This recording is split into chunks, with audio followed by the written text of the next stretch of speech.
everybody, and welcome to Rome.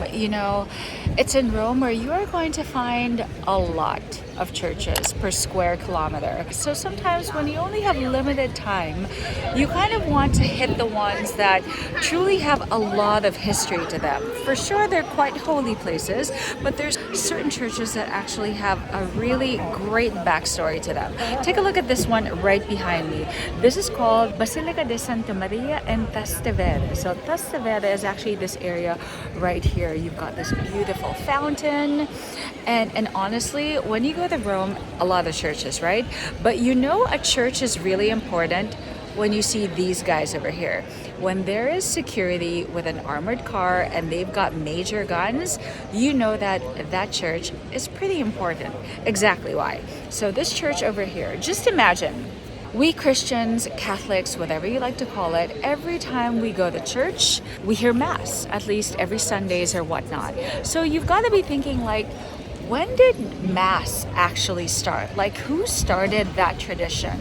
Well, for centuries, long time ago after Christ, to practice Christianity was actually illegal.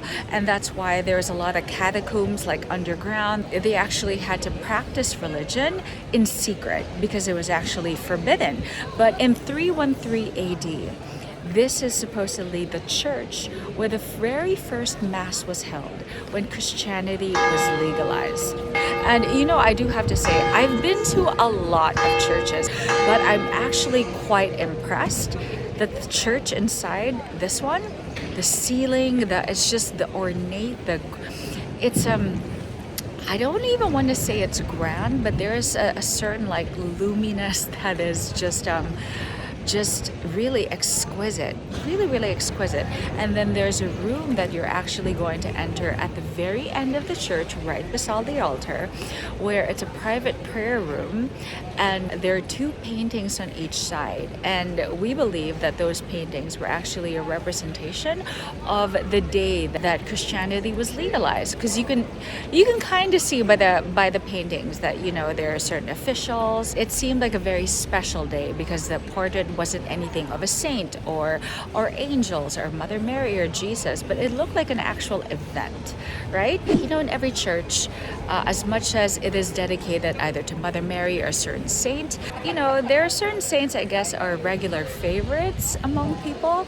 And you can tell that St. Anthony in this church is close to many.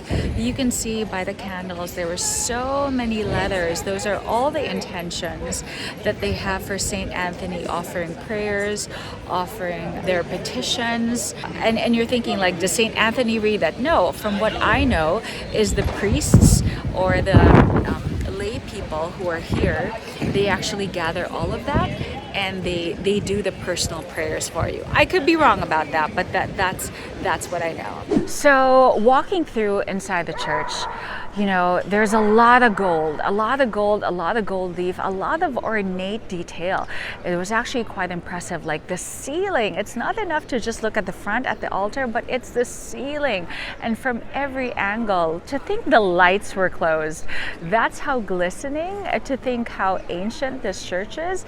The glistening of the gold leaf right on the ceiling was actually quite impressive. The woodwork, I think for people who aren't into religion or who aren't into spirituality or whatnot, you really come here for the architecture.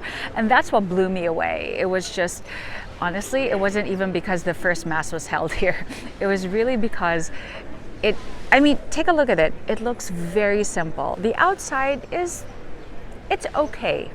It's not very grand, but the inside though is really worth a gander.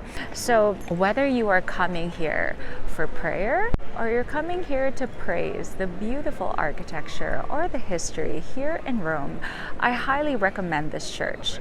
It's not a common one, I would like to say, and that's something to brag about too. It's like everybody goes to all the common spots in Italy, but this one, if you know, you know.